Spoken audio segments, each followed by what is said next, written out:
I'm Gary White with Channel 6, Central Kentucky Television. I'm at the Nelson County Extension Office, and I'm here with the Nelson County Homemakers, and I have the president of the Nelson County Homemakers. Lois is here, going to tell us about what's going on here today.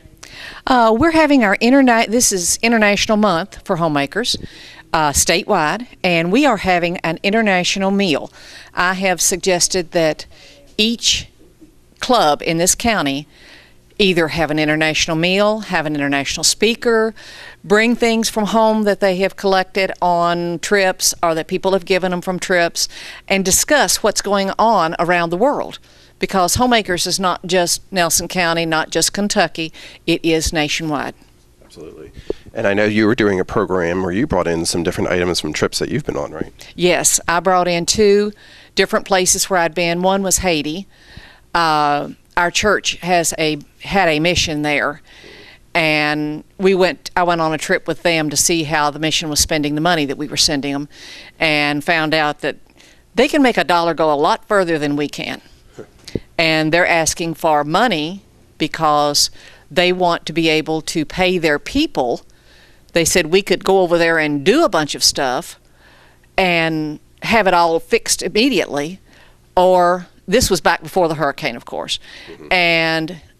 But they said if we send the money, that it feeds the family that makes the brick, it feeds the family that delivers the brick, it feeds the family that lays the brick. So there's 3 families that are helped, or 3 groups of families that are helped.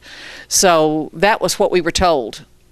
And it sounded like a good idea to me, but we went over to see how the children were doing, and we took medical supplies and all to the mission over there.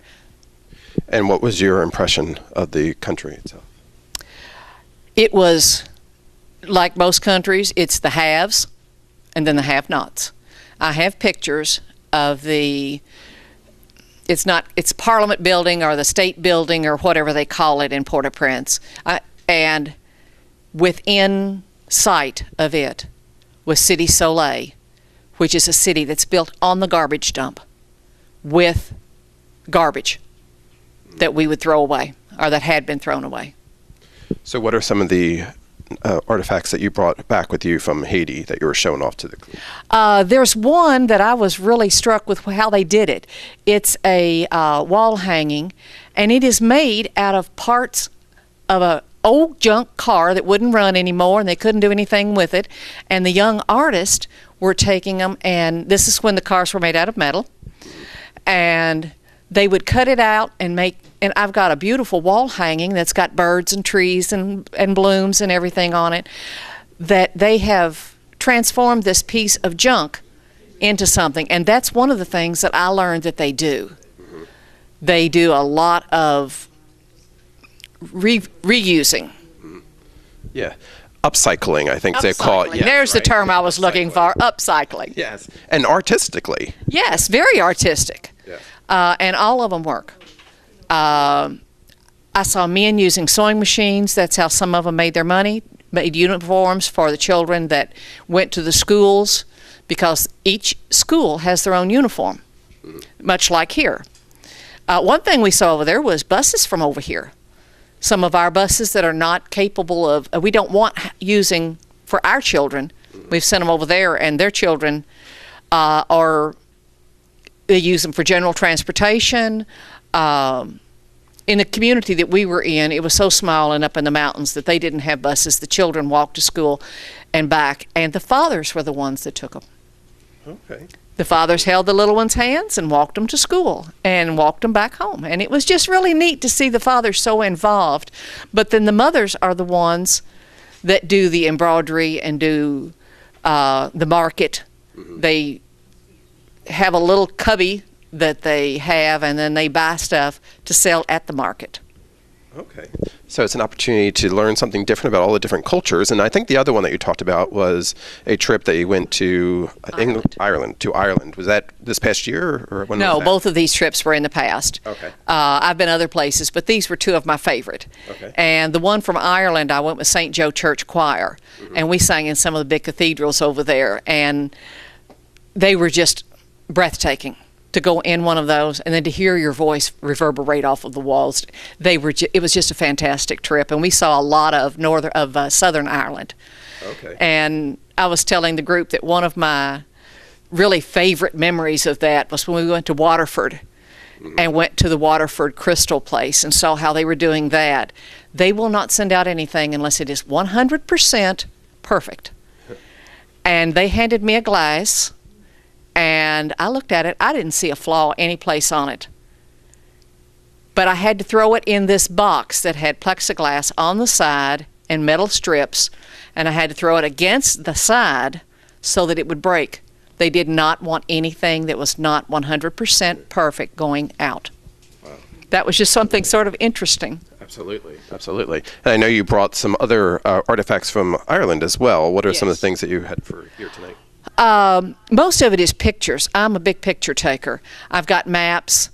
I've got an Afghan up there that was made in the looms, and those looms they're not mechanically done. These looms are people operating the looms, and we got to go in there and watch them.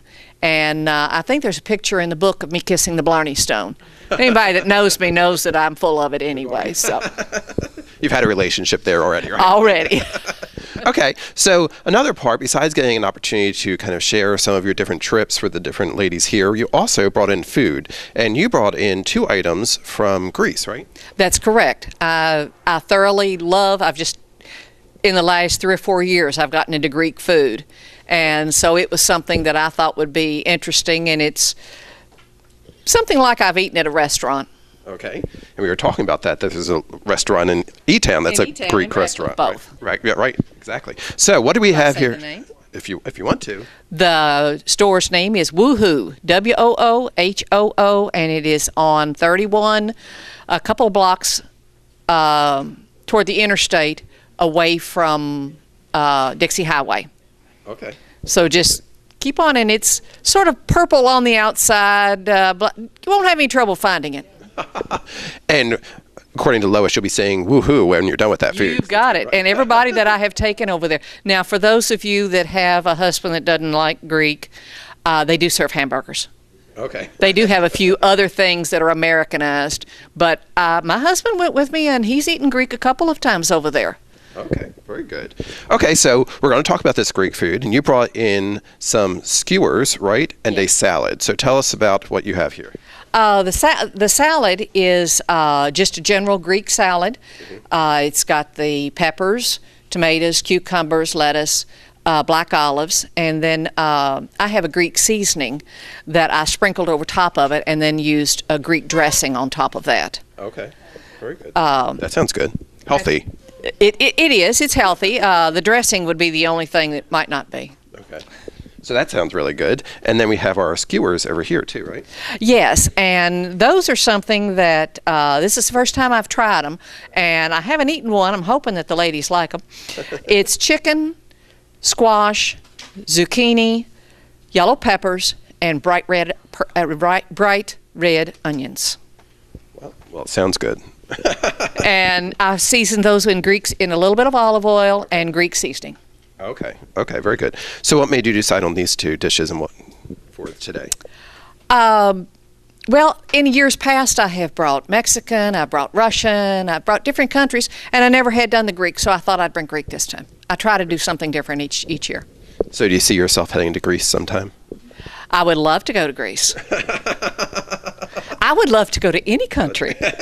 I love traveling. I love seeing different cultures and different people, and that's why this is such an important part of Homemakers to me, because I like seeing Judy showing about her Polish history, her family history. The plate from Jerusalem is absolutely gorgeous. The Japanese kimono. I have been to, my daughter was in a Japanese class when she was in elementary school. They had a teacher come in from Japan, and we've had Japanese tea ceremonies, and we've had the Japanese kimonos and all, and that's something that I really, but any country, I just love it all. Absolutely. And that's what International Day is all about, right? That's right. That's what International Day is all about, and I hope that other people will broaden their horizons and look for a recipe that's not one of your old standbys. It's raining. Get a recipe book out. Go on the internet. That's a great, just put in a country and I put in Greek recipes, and I found these 2. The world's out there. That's why it's called the World Wide Web. So you can find out all this different stuff. Thank you very much. Thank you. Hi, I'm Gary White for Channel 6, Central Kentucky Television. I'm here with Geraldine Floor, and we're here for International Day with the Nelson County Homemakers. And we're going to get a tour of some different countries that the people here have visited in just a little bit. And also, all the ladies here have made a dish that are all from different places around the world, right? That's right. Some places they've been there to visit, and they've made dishes from there. Fantastic. So we're going to start off today by talking about the Chinese slaw that you made, right? That's right. I couldn't decide what to make, and I got on the internet and found this recipe from China. I've never been there, but it was something simple that I could do. Okay. Well, tell us about what's in your Chinese slaw. I got a bag of cabbage that was already grained up, and it's got green onions and almonds and Chinese noodles and a syrup. A dressing that you mix. It's got vinegar and oil and sugar and salt and pepper. Okay. Well, it sounds pretty good. Did you try it? Not yet.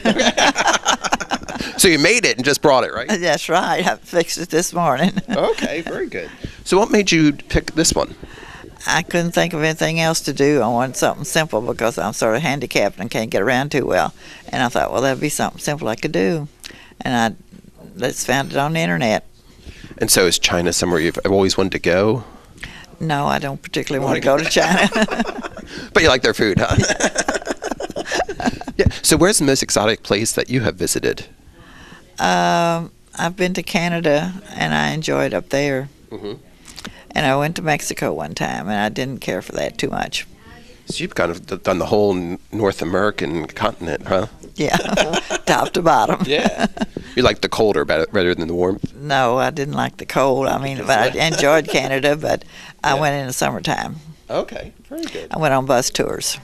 Oh, very good. Very good. That's where to see the United States. Absolutely. I've been to every state but 5. Really? So, what are the 5? What are the 5 states you have not visited? Alaska and Hawaii, and North and South Dakota and Montana. Okay. So 4 colds and 1 warm. That's right. So, you have any aspirations to get to those 5? No. Well, I like to go all of them, but I don't think I'll ever make it. So you've been to 45 states so far, and what would you say, besides Kentucky, since you obviously live here, you must like Kentucky, but what would you say is one of your other favorite states? I enjoyed California. We flew to Seattle, Washington, and Toby's Tours bus was there, and we started up the top and came all the way down to Mexico. Oh, wow. And that was really interesting to see all the shoreline and everything, and we stopped at big cities and toured those. Okay. Did you stop at any of the wine country there? Do you like wine? The what? Did you stop at any of the wine country there in California too? I enjoyed that, and I enjoyed going through the big trees. Redwood forests? Yeah. Uh-huh. I enjoyed that, because we drove through one tree. Uh-huh. That's pretty neat, huh? In your bus, right? Yeah. That's amazing, isn't it? It sure is. That's pretty cool. So that was kind of neat. What is something else really unique that you've seen in your tours of the United States? What stands out in your head? I enjoyed Niagara Falls, and it's prettier on the Canadian side than it is in the United States. Uh-huh. And so that's what I hear from a lot of people. I've never been there, but I've heard a lot of people say that. That's right. You didn't go over a barrel, did you? No. That'd be scary, wouldn't it? It sure would. So you got to the big trees in California, you got the big falls over there. So you gotten all around. That's pretty exciting. Very good. Well, thank you for sharing with us. Again, we're here for International Day with the Homemakers. And today you made our Chinese slaw. So we'll get a chance to try that out. That's right. We'll get to eat it in just a few minutes. Thank you very much. Thank you.